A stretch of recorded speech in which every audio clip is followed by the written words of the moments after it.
I watched the live stream announcement for Life is Strange so that you don't have to. So let's kind of recap what they went over. They played a 3-minute trailer of the new game, which is called Life is Strange Reunion. This time we're finally going to get to see Chloe Price.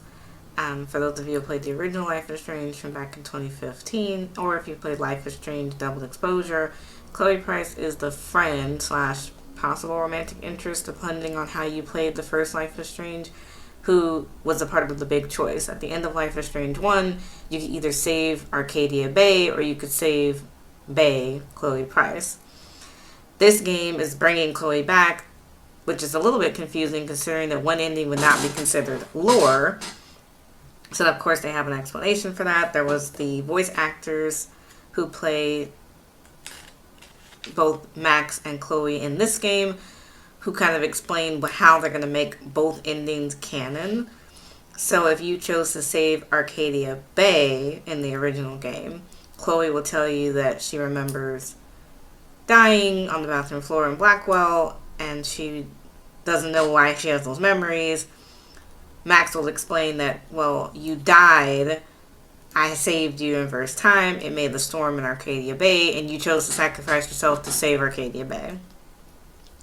The reason why Chloe is alive now in this timeline at Calderon University is because when Max stitched the timelines, when there was one timeline where Safi was alive or one timeline where Safi was dead, when she stitched those two timelines together, that also stitched the timelines together between saving Arcadia Bay and saving Chloe Price.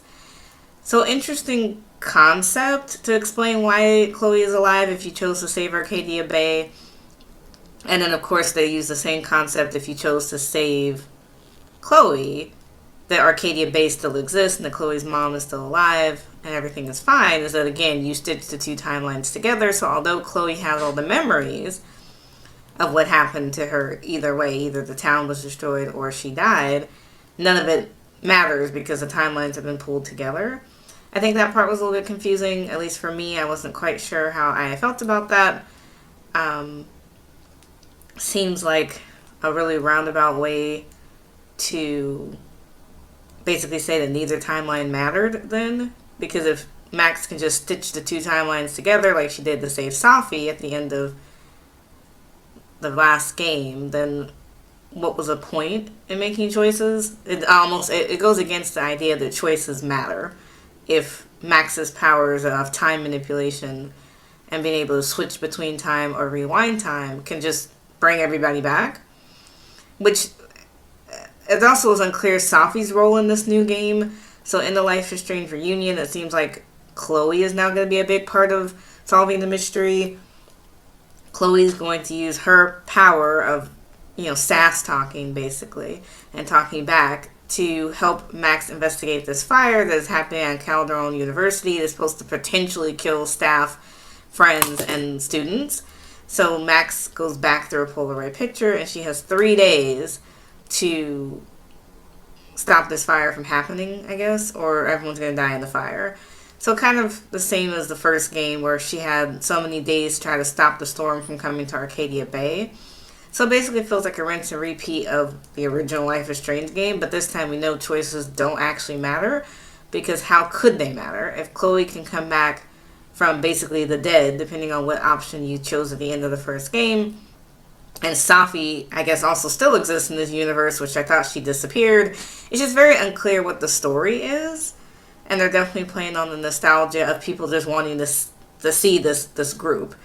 And of course, the voice actors even said you have the option to reconnect with Chloe as either a bestie or you can pursue a romantic option. So basically letting people refulfill the fantasies, because people have been shipping Chloe Price and Max Caufield, calling it Pricefield, for years now. So it's like this is definitely just a nostalgia cash grab. And I don't even know what the story is at this point.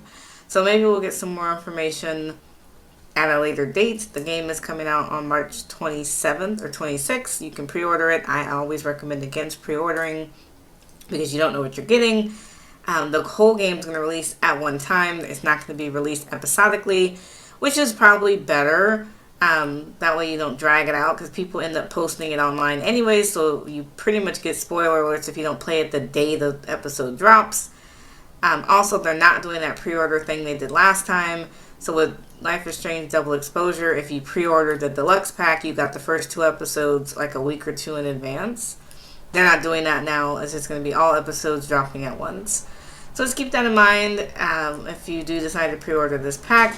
I'm curious to see what your thoughts are. How do you feel about Life is Strange Reunion?